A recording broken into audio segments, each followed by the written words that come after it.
ប្តីប្រពន្ធឆ្លោះប្រកែកលែងលះគ្នាដោយសារធ្វើខូបកណាត់ឲ្យកូន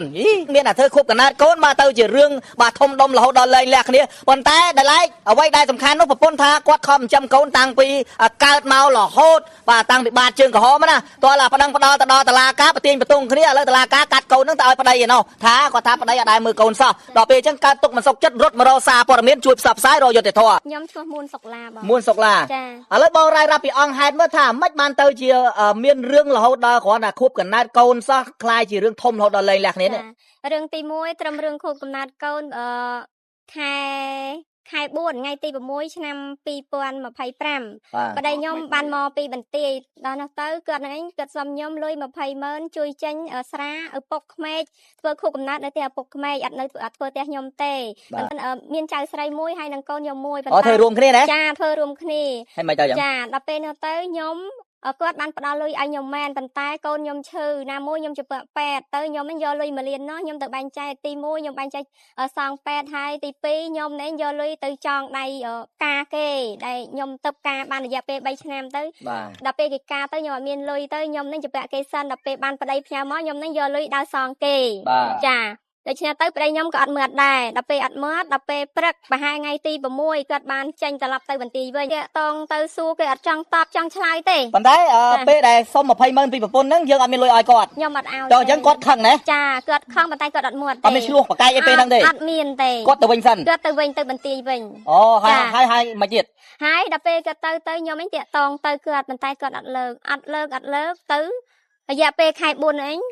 លុយចាក់គាត់អត់ផ្ញើមកដែរប៉ុន្តែខ្ញុំមិនត្រូវការតែលុយទេខ្ញុំចង់សួរសុខទុក្ខគាត់ថាហេតុម៉េចក៏មិនលើកទូរស័ព្ទដល់ពេលរហូតដល់ខែ5ថ្ងៃទី23បានគាត់នឹងផ្ដល់លុយឲ្យខ្ញុំ500,000ហើយខ្ទង់ខែ4នោះកូនឈឺខ្លាំងទៀតដល់ពេលខ្ញុំតាក់តងទៅចូលឲ្យអត់លើកចូលឲ្យអត់លើកអូគាត់ចាប់ដល់បង្ងើយកតើមកចឹងចាបង្ងើយកន្តើយអត់ខ្វល់ខ្វាយទេបងដល់ពេលផ្ញើលុយឲ្យខ្ញុំ500,000ហើយគាត់ថាផ្ញើឲ្យជួយចេញថ្លៃពេទ្យគាត់និយាយរបៀបថាជួយចេញថ្លៃពេទ្យមើលអូនដល់ពេលនោះទៅខ្ញុំថាមិនតែផ្ញើ500,000ខ្ញុំសងពេទ្យអត់គ្រប់ទេព្រោះឲ្យកូនឈឺដល់ពេលនោះទៅត្រឹមនោះទៅគឺផ្ដាច់ការតំណាក់តំណងអូគាត់ចាខឹងមកផ្ដាច់ការតំណាក់តំណងហើយខ្ញុំទូរស័ព្ទគាត់ទេទៅចូលប៉ុន្តែចូលឲ្យអត់លើកខ្ញុំក៏បានរាយការណ៍ទៅភូមិដល់ពេលភូមិបានទៅសួរម៉ែឪហើយខ្ញុំក៏បានទៅជួបម៉ែឪគេទៀតថាម៉ែកូនម៉ែគាត់អត់ផ្ដល់ប្រាក់ខែឲ្យទេរហូតដល់3ខែហើយម៉ែជួយប៉ាជួយតាក់តងទៅប្តីខ្ញុំផងទៅគាត់ថា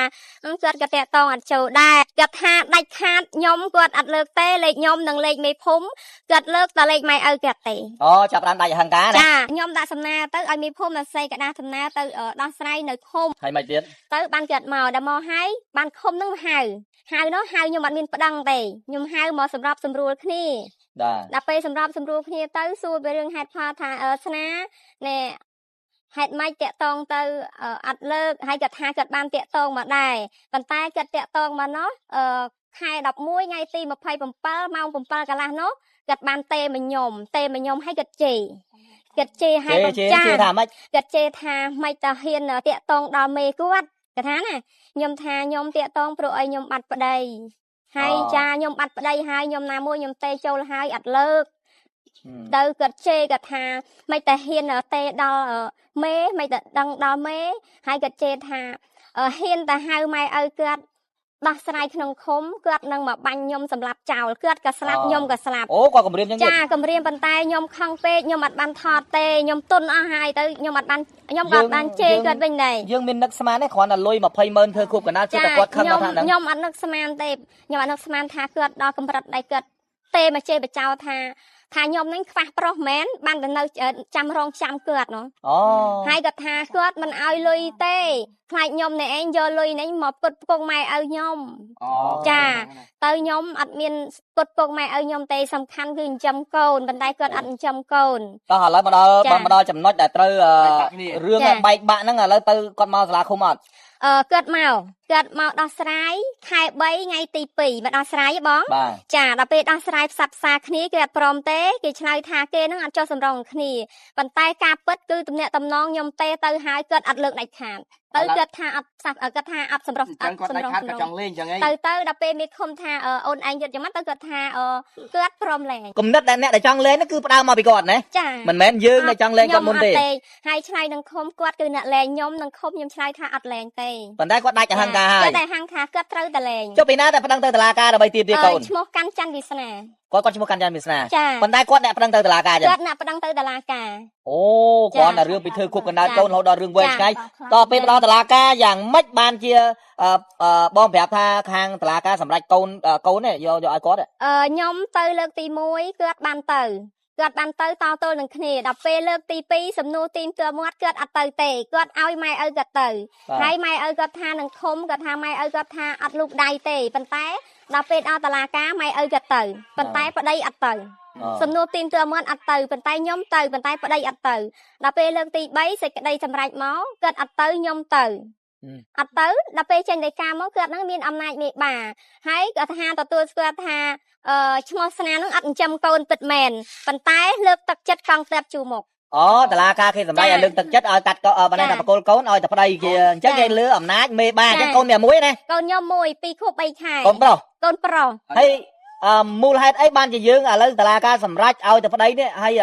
បងឯងថាបានមើលកូននឹងរហូតតាំងពីកើតមករហូតនេះអត់ដាច់ចិត្តពីកូនទេមិន ខ្ញុំអត់ដាច់ចិត្តពីកូនទេបងព្រោះអីខ្ញុំអ្នកចិញ្ចឹមកូនតាំងពីទូចរហូតដល់កូនខ្ញុំអាយុ2ខួប3ខែខ្ញុំសនំពរឲ្យសម្ដេចពុកសម្ដេចម៉ែហើយលោកពូកណ្ណរិទ្ធឲ្យជួយយកយុទ្ធធរឲ្យខ្ញុំផងព្រោះអីអយុទ្ធធរសម្រាប់ខ្ញុំណាហើយព្រោះអីគេអាងអំណាច ឥឡូវចេះអ្វីដែលយើងចង់បានគឺត្រឹមចង់បានឲ្យកូនមកបានយើង ចាឲ្យកូនចាកូនមកបានខ្ញុំអ្នកគ្រប់គ្រង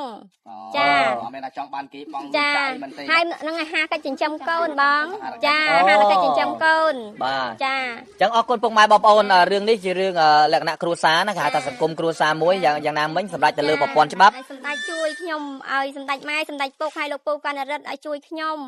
ព្រោះអីខ្ញុំអ្នកខ្វះខាតខ្ញុំគ្មានលទ្ធភាពដើរប្តឹងគេទេ នៅឯណា ចាខ្ញុំនៅខេត្តកំពង់ធំភូមិចលែងឃុំមានជ័យស្រុកសណ្ដាន ថ្ងៃហ្នឹងបើឲ្យចោលត្រឡប់បាត់ម៉ែជាប្រចាំពេលយប់ហ្នឹងគឺអត់បានហ្មងហើយបើសួរថាបាត់រាល់ថ្ងៃរាល់ពេលអញ្ចឹងវាប៉ះពាល់ឲ្យមុខអីអត់គឺអត់ទេសម្រាប់ខ្ញុំផ្ទាល់គឺខ្ញុំចូលចិត្តបាត់ជាប្រចាំហ្មងដោយសារអីកាន់តែបាត់គឺកាន់តែស្មូតណាវាបាត់មុនបាត់ស្នាមហើយឡងតអញ្ចឹងខ្ញុំចូលចិត្តផលហើយ